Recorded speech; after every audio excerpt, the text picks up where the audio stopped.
Hello are के सेन का प्यारा प्यारा सा गुड मॉर्निंग बच्चों। आज हम लोग कोऑर्डिनेशन कंपाउंड में आइसोमेरिज्म का जो स्टडी कर रहे थे उसी को आगे बढ़ाते हुए लेक्चर 18 हम लोग स्टडी आज करेंगे, है ना।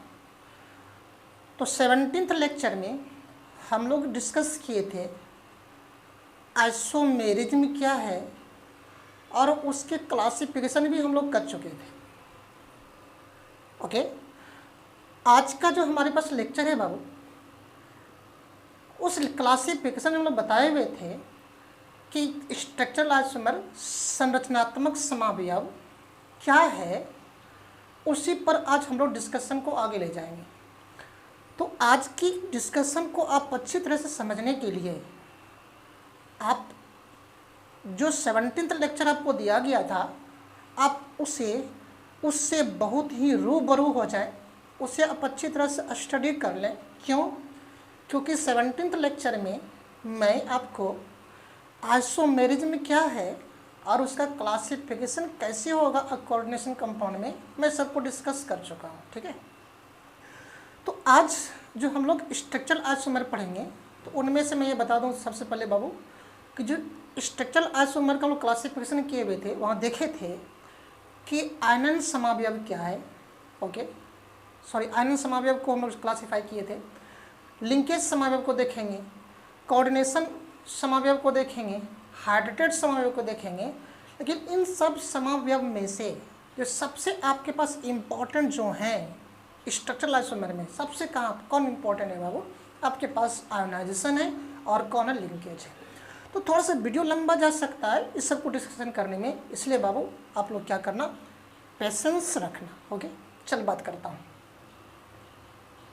स्ट्रक्चरल आइसोमर संरचनात्मक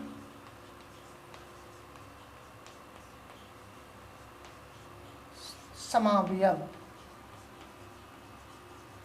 और इसमें से सबसे पहला कौन देखेंगे बाबू हम लोग? आयनन समावयव, जिसको हम लोग बोलते हैं स्ट्रक्चरल आइसोमर। ओके बाबू, क्या बोलेंगे? Structural isomer. पहले समझने की कोशिश करना। ये सब आइसोमर को डिफाइन करना बहुत आसान हो जाती है। क्यों? ये लोग अपने नाम से ही उसका डिफिनेशन बनता है। जैसे यहाँ पर देखो, ये इसका नाम है आयनन समावयव।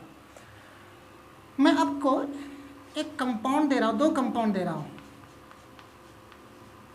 एक इस प्रकार के कंपाउंड है,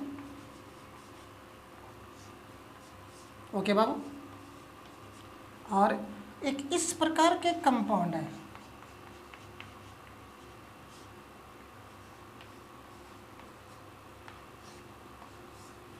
और यहाँ पे Br है। दोनों देखो एक दूसरे का आइसोमर है। क्यों आइसोमर है? कि मैंने बताया था कि आइसोमर होने के लिए उसका केमिकल फॉर्मूला, मतलब रासायनिक सूत्र या अणु सूत्र क्या होना चाहिए? यौगिक सूत्र बराबर होना चाहिए। देख सकते हो जो इसमें है वही इसमें है। एक कोबाल्ट, एक कोबाल्ट, 5 अमोनिया है, 5 अमोनिया है, एक ब्रोमाइड है, इसमें भी एक ब्रोमाइड है, एक सल्फेट आयन है, इसमें भी एक सल्फेट आयन है। दैट मीन्स दोनों का मॉलिक्यूलर फार्मूला समान, लेकिन दोनों का स्ट्रक्चर अलग अलग है। क्यों? क्योंकि देखो सेंट्रल मेटल है, इसके साथ 5 लिगेंड अमोनिया है, 5 लिगेंड अमोनिया, इसमें एक ब्रोमो लिगेंड है, अमोनिया ब्रोमो लिगेंड है, इसमें कौन है? सल्फेटो लिगेंड है, और इसमें सल्फेटो क्या है? सिंपल आयन बना हुआ है, इसमें ब्रोमाइड क्या है? सिंपल आयन बना हुआ है ना। तो अगर आप इसे वाटर में डाल दो, वाटर सॉल्वेंट में डालोगे तो टूटेगा। तोड़ने के लिए मैं बता चुका हूँ बिगिनिंग में ही। तो कैसे टूटेंगे? इस पर -2 आता, इस पर +2 आता, CONH3 का होल 5 और Br ऐसे आता बाबू। ये -2 तो इस पर कितना? +2 आता, और SO4 2 माइनस आयन बाहर निकलेंगे, है ना। अगर इस कंपाउंड को वाटर सॉल्वेंट में डाला जाए, ओके, तो टूटकर कौन सा लिबरेट करेगा? NH3 5 SO4। देखो ये माइनस होता है, ये प्लस यहाँ पर आएगा, प्लस Br माइनस। ओके बाबू, तो देखो दोनों दोनों एक दूसरे का आइसोमर है, लेकिन जब इस दोनों को वाटर में डाला जाता है, डिफरेंट नंबर ऑफ अलग अलग प्रकृति के एनायन को या अलग अलग नंबर के एनायन को वो क्या करती है, रिलीज करती है। यहाँ पर देखो, जब इस ऐसे कंपाउंड को वाटर में डाला जाए तो डालने पर वाटर में अलग अलग प्रकृति के या अलग अलग नंबर के हो सकते हैं, अलग अलग नंबर में डिफाइन करूँगा, ठीक है, अलग अलग प्रकृति के या अलग अलग प्रकृति के या अलग अलग नंबर के साधारण एनायन को उत्पन्न करेगी। तो हम लोग इसको नाम देंगे, आप किस प्रकार के समावयव हैं, आयनन समावयव। सिंपल सी मीनिंग है, आयनन समावयव हम लोग वैसे कंपाउंड्स को बोलेंगे जो वाटर में आयनित होकर अलग अलग प्रकृति के एनायन या अलग अलग संख्या में एनायन उत्पन्न करती हो, उसको नाम देंगे हम लोग आयनन समावयव। ओके बाबू, डिफाइन कर दो। चल डिफाइन कर रहा हूँ, अब इसको नहीं लिखना है। वे सभी कॉम्प्लेक्स कंपाउंड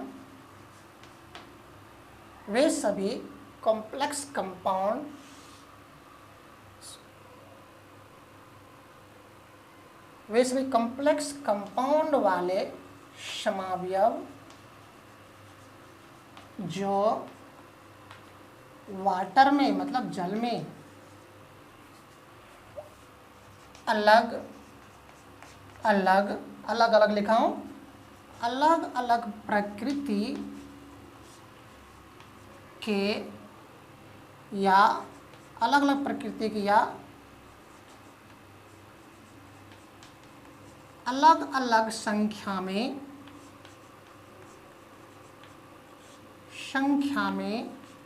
साधारण, जिसको काउंटर आयन बोलते हो, साधारण एनायन,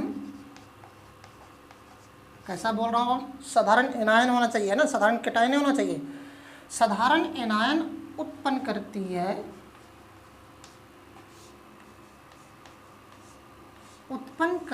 है कोमा देना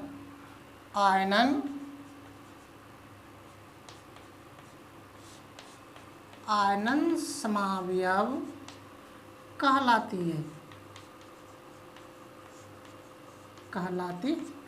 ओके, जैसे एग्जाम्पल में यहाँ पे पहला और दूसरा, ओके बाबू, पहला और दूसरा क्या है, आयनन समावयव है। क्यों? क्योंकि वाटर में अलग अलग प्रकृति के आयन को उत्पन्न करती है। ओके, तो आपको ये लिखने की जरूरत नहीं थी, बस मैंने समझाने के लिए कहा। ये एक कौन सा आयन उत्पन्न करेगा, SO4 माइनस, ये कौन सा उत्पन्न करेगा, Br माइनस आयन। तो हम लोग यहाँ पर बोलेंगे, यहाँ पहला एवं दूसरा आयनन समावयव हैं। ओके बाबू, फटाफट नोट करोगे, कर लिए होंगे। देखो बाबू, इसमें क्वेश्चन कैसे करता है, मैं सारे क्वेश्चन को बता रहा हूँ। जैसे आपसे क्वेश्चन कर दे,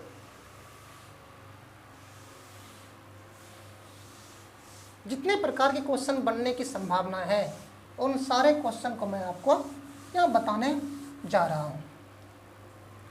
क्वेश्चन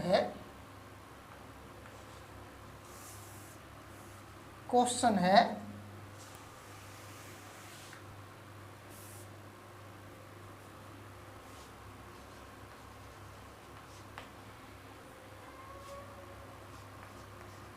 PT NH3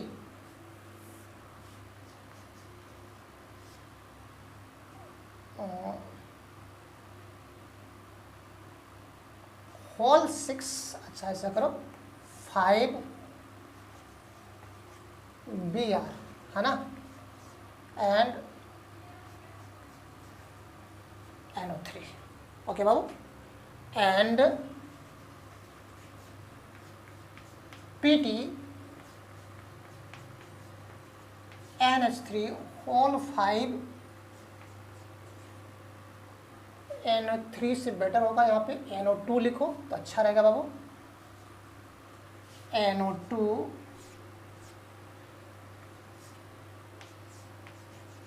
Br, ये दोनों आपको दिया हुआ है, पहला दूसरा। Above are which type of isomer, इतना सा आप इंग्लिश को जान सकते हैं। उपरोक्त किस प्रकार के समावयव हैं, पहला क्वेश्चन है, ऑप्शन है आयनन समावयव,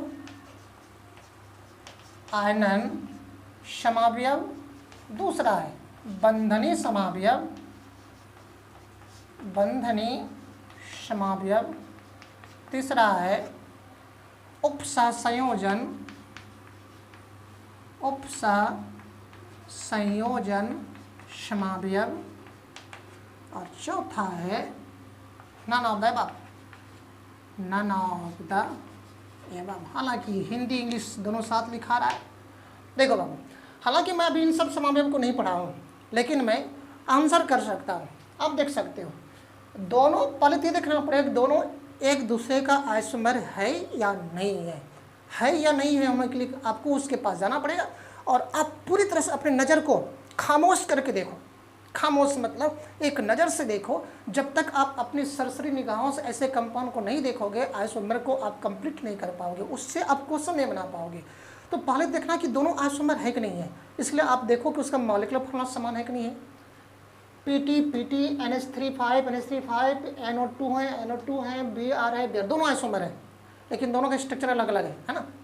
लेकिन किस प्रकार का आइसोमर है, देखो बाबू, अगर इसे वाटर में डालोगे ये तो कैटायन बनेगा ना, और ये क्या बनाएगा, एनायन बनेगा NO2-। ओके बाबू, ये क्या बाबू, कैटायन है, और ये क्या बनाएगा, NO2 Br-।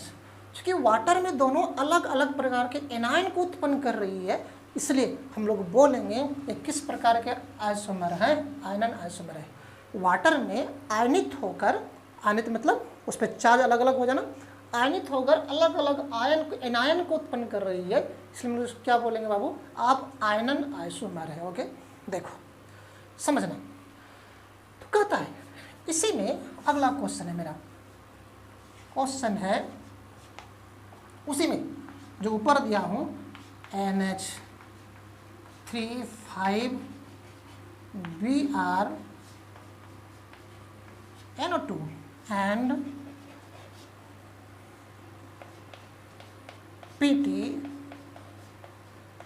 NH3। चलो मैं यहाँ पे थोड़ा सा क्या कर रहा हूँ, चेंज कर रहा हूँ, 5 थोड़ा सा बाबू, एक कंपाउंड ना, कंपाउंड गलत लिखा गया था, कंपाउंड गलत लिखा गया था आप लोग यहाँ पे, क्योंकि प्लेटिनम है, कोऑर्डिनेशन नंबर इसका कितना होना चाहिए, 3 1 4 4 होगा, तब कितना ऑक्सीडेशन नंबर होना चाहिए, 2 होना चाहिए। इसको थोड़ा सुधार कर लेना,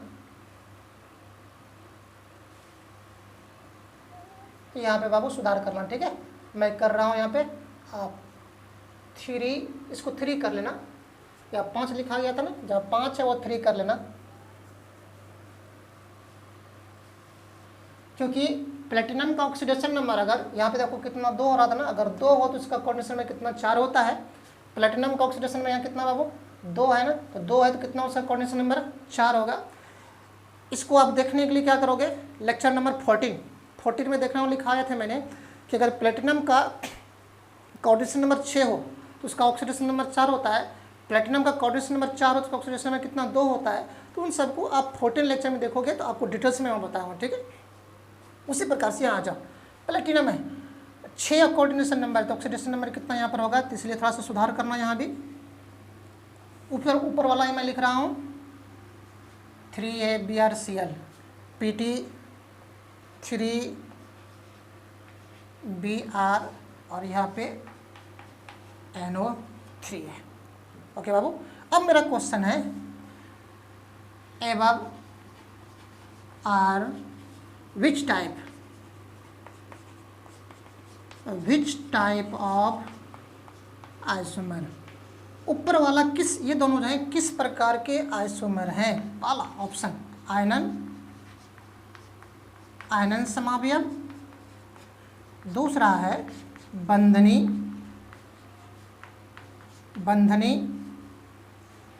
समावयव, तीसरा है, वही मैं ऑप्शन लिख रहा हूं, उपसंयोजन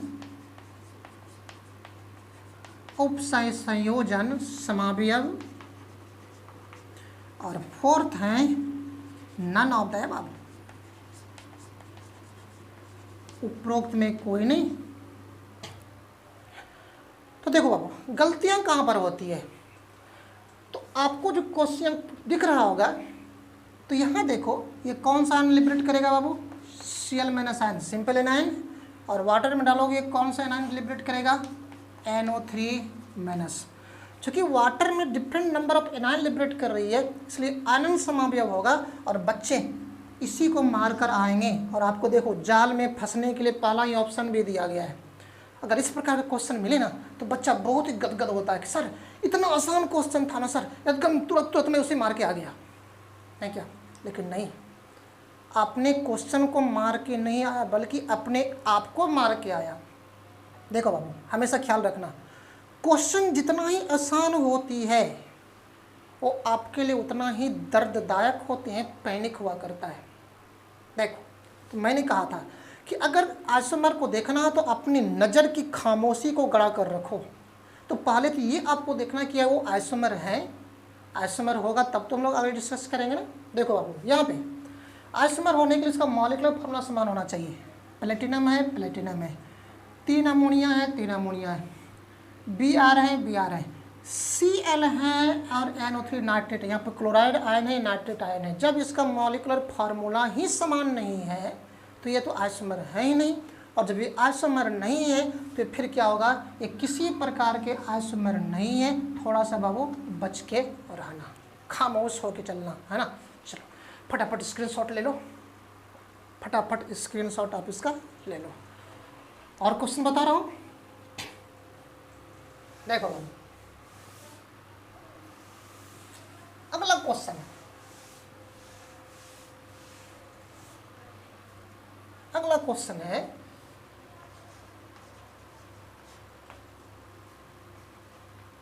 निम्न में कौन आयनन समावयव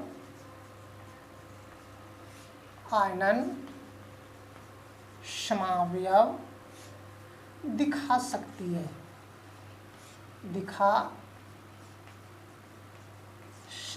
निम्नलिखित में कौन आयनन समावयव संभव है? ये ना पहला ऑप्शन है NaAg Cn का होल 2। ओके बाबू, Cn का होल 2। ओके, दूसरा PtNH3 का होल 2 Cl4। ओके बाबू, थर्ड है CONH3 का होल 6 Br, एंड 4 है none all of the above, ऊपर वाला सभी। ओके बाबू, मैंने कहा कि निम्नलिखित में कौन आयनन समावयव दिखा सकती है, और आयनन समावयव वही दिखाएंगे जो कि साधारण एनायन को, आयन में भी कौन एनायन मतलब जिस पर नेगेटिव चार्ज है, वही सब कॉम्प्लेक्स कंपाउंड आयनन समावयव दिखा सकती है जो जल में साधारण एनायन को उत्पन्न करती है। ही ना बाबू, कर सकती है। अब इसमें आ जाओ, ये कैटायन, ये एनायन, है ना। जब वाटर में डालोगे तो कॉम्प्लेक्स केटायन निकालेगी। कैसा निकालेगा बाबू? कॉम्प्लेक्स केटायन बनाएंगे, साधारण एनायन को नहीं बनाएगी, प्लस व या माइनस, देखो कॉम्प्लेक्स एनायन बनाएगा ये, ठीक है। ये तो न्यूट्रल कंपाउंड है, ये किसी प्रकार के आयन को उत्पन्न ही नहीं करेगा, नो आयन, किसी प्रकार का आयन को उत्पन्न नहीं करेगा। इसमें आ जाओ, ये केटायन हुआ और ये एनायन हुआ, वाटर में डालोगे तो ये क्या करेंगे, ये सिंपल एनायन को उत्पन्न करेगा। अरे बाबू, जब सिंपल एनायन को उत्पन्न करेगा तो फिर लगता है कि यही हमारे पास क्या होंगे, ये आयनन समावयव को दिखा सकती है ना। देखो एक चीज़ हमारे पास क्लियर हो गया, केटायनिक कॉम्प्लेक्स ये किस प्रकार कॉम्प्लेक्स बाबू? एनानिक कॉम्प्लेक्स है। देखो सिंपल केटायन और कॉम्प्लेक्स एनायन, ये किस प्रकार के कॉम्प्लेक्स है? एनायनिक कॉम्प्लेक्स है, एनायनिक कॉम्प्लेक्स है। ओके, ये किस प्रकार कॉम्प्लेक्स है? न्यूट्रल कॉम्प्लेक्स है, न्यूट्रल कॉम्प्लेक्स, उदासीन कॉम्प्लेक्स नहीं क्या। और ये किस प्रकार कॉम्प्लेक्स है बाबू? केटायनिक कॉम्प्लेक्स है। तो एक चीज़ तो क्लियर हो गया होगा कि सिर्फ और सिर्फ केटायनिक कॉम्प्लेक्स ही आयनन आइसोमर को दिखा सकता है, एनायनिक कॉम्प्लेक्स और न्यूट्रल कॉम्प्लेक्स नहीं दिखाएगी। क्योंकि साधारण एनायन को अगर उत्पन्न करना हो तो साधारण एनायन कहाँ पर बनने की संभावना होती है बाबू? आपके पास केटायनिक कॉम्प्लेक्स में ही बनने की संभावना होती है। तो मैं यहाँ पे नोट करके लिख दूँ क्या? तो आंसर कौन होगा? ये वाला। तो मैं नोट करके लिखूँ, एनायनिक या केटायनिक कॉम्प्लेक्स सिर्फ एनायनिक कॉम्प्लेक्स, यहाँ पे बाबू सिर्फ केटायनिक कॉम्प्लेक्स आयनन समावयव दिखाती है, क्योंकि मैंने आपको क्वेश्चन के रूप में दिया। ओके, फटाफट आप इसे नोट करोगे।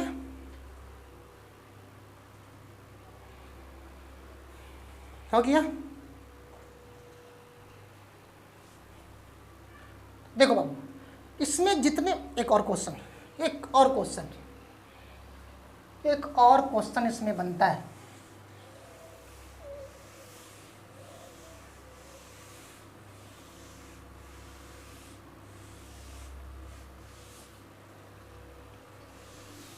एक और क्वेश्चन देखना,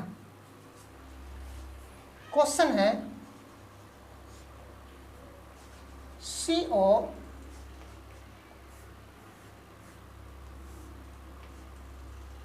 COCl3 6H2O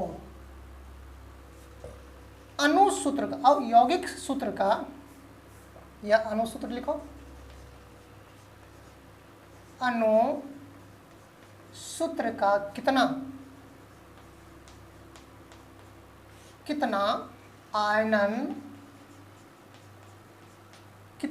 आयनन समावयव संभव है।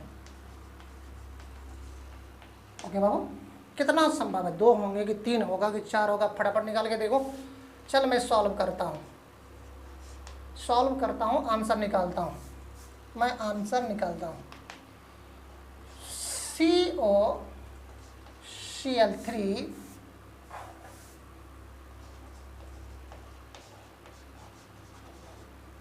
है ना, मैंने बताया था कि कोबाल्ट, या तो इसमें कोबाल्ट का कितना ऑक्सीडेशन नंबर है बाबू?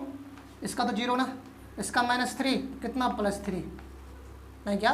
कितना बाबू यहाँ पर कोबाल्ट का ऑक्सीडेशन नंबर? +3। तो मैंने बताया था कि कोबाल्ट का ऑक्सीडेशन नंबर अगर 3 हो तो उसका कोऑर्डिनेशन नंबर कितना होता है? 6 होता है। कहाँ पर मिलेगा? आपको लेक्चर नंबर 14 में जाकर देखना, सब आपको मिल जाएगा, ठीक है। दैट मीन्स इसको आपको लिखना पड़ेगा इस प्रकार से कि ताकि उसका कोऑर्डिनेशन नंबर कितना हो जाए? 6 हो जाए। कोबाल्ट है H2O का होल 6 और Cl3। ओके बाबू, एक तो ये बना आपके पास। दूसरा CO, मैं एक वाटर मॉलिक्यूल को बाहर ले जाऊं, अगर आप वाटर मॉलिक्यूल को बाहर ले गए तो 5 हो गया, और एक क्लोरीन को अंदर ले जाओ तो Cl2 और H2। अभी भी देखो इस कोबाल्ट का CO कोबाल्ट है, कोबाल्ट का ऑक्सीडेशन नंबर कोऑर्डिनेशन नंबर 6 है और ऑक्सीडेशन नंबर -2 और -1 अभी भी 3 है। ओके, और बन सकता है, ये तो दूसरा हो गया। एक और वाटर मॉलिक्यूल को बाहर ले जाओ, CH2O का होल 4, एक क्लोरीन और अंदर आएगा। तो अब आपके पास क्लोरीन बाहर में कितना रहा, Cl एक रहा और वाटर मॉलिक्यूल कितने हो गए, 2। इस प्रकार के कंपाउंड का मैं IUPAC नेम कैसे करूं मैं सब बता चुका हूं। ठीक है, एक क्रिस्टलाइज वाटर है ये, और बनने की पॉसिबिलिटी है क्या, ये आपके पास थर्ड हो गए। एक और वाटर मॉलिक्यूल बाहर ले जाओ, COH2 का होल 3, और तीनों अब क्लोरीन क्या हो गए, बाहर हो गए। 3 क्लोरीन बाहर, जब बाहर में कोई क्लोरीन रहा नहीं, लेकिन वाटर मॉलिक्यूल कितने हो गया, 3 हो गया। और संभव है क्या, अब और वाटर मॉलिक्यूल कहाँ ले जाओगे, नहीं ले, अब इससे ज़्यादा संभव नहीं है। अब देखो मुझे देखना है कि इसमें से कितने आयनन आइसोमर संभव है। इतना तो आइसोमर संभव था, कितना, 4 आइसोमर संभव था, लेकिन हमको आइसोमर नहीं देखना है, मुझे देखना है कितना आयनन आइसोमर संभव है। और आयनन आइसोमर किसको कहते हैं, जो वाटर में सिंपल एनायन को उत्पन्न करती है। देखो बाबू, जब इसे वाटर में डालोगे, एक कैटायन एनायन है, ये 3 एनायन को लिबरेट करेगा, है ना, Cl- को 3 मोल। ये कितना मोल करेगा, देखो यहाँ पे, ये 2 मोल Cl- को लिबरेट करेगा।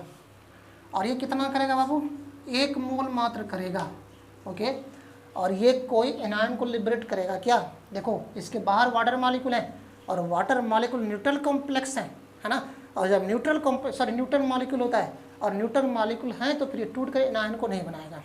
ओके, तो आइसोमर तो 4 थे, लेकिन हमको आयनन आइसोमर को ढूंढना था। कितना आयनन बनेगा बाबू, 1 2 3 सिर्फ और सिर्फ 3 आयनन आइसोमर बनेंगे इस प्रकार के मॉलिक्यूलर फार्मूला का। सब आयनन आइसोमर है, क्यों, क्योंकि मैंने बताया था देखो डिफिनेशन में कि वे सभी कॉम्प्लेक्स कंपाउंड आयनन आइसोमर कहलाएंगे जो वाटर में अलग अलग प्रकृति के एनायन को उत्पन्न करती हो, या अलग अलग संख्या में एनायन को उत्पन्न करती है। देखो यहाँ पे अलग अलग संख्या में, ये 3 संख्या में, ये 2 संख्या में, और ये कितना, 1 संख्या में है। तो दैट मीन्स यहाँ पे आंसर आपके पास कितने आएंगे बाबू, 3 आइसोमर्स पॉसिबल है। 3 आइसोमर्स, कौन सा, 3 आयनन आइसोमर, 3 आयनन समावयव संभव है। कोई प्रॉब्लम है ना। तो देखो बेटा, तो जो सबसे इम्पोर्टेंट था हमारे पास इस स्ट्रक्चरल आइसोमर में, वो कौन था, आयनन था, उसको आज हम लोगों ने देखा। अगर मैं फिर इसमें से और सबको कंप्लीट कर रहा हूँ तो वीडियो कुछ बहुत ज़्यादा लंबा हो जाएगा, और लंबा होने से थोड़ा सा उसमें प्रॉब्लम आ जाती है। तो प्रॉब्लम क्या होती है, हमारे लिए प्रॉब्लम नहीं है, बच्चों के लिए प्रॉब्लम आती है। लगातार किसी चीज़ को वॉचिंग करने में थोड़ा सा गिल्टी फील करता है, थोड़ा सा उसमें हेजिटेशन फीलिंग होने लगता है। इसीलिए अब जो हमारे पास इसके बाद जो छोटे छोटे पार्ट हैं इसके, linkage isomer, coordination isomer, hydrated isomer, उसको बाबू मैं क्या करता हूँ, आपको नेक्स्ट लेक्चर में एक्सप्लेन करता हूँ, है ना। तब तक के लिए क्या करें, आप इसे बहुत अच्छे से स्टडी कर लें, और मैं उम्मीद करूँगा कि आपको ये वीडियो बहुत ही पसंद आया होगा, और इसे आपने आसानी से गेन भी किया होगा, सीखा होगा। इसलिए आप क्या करें, मेरे वीडियो को सब्सक्राइब करें और शेयर भी करें, है ना। और फिर से मैं नेक्स्ट वीडियो में आपके पास उपस्थित होता हूँ। तब तक के लिए RK की तरफ से बाबू best of luck, thank you.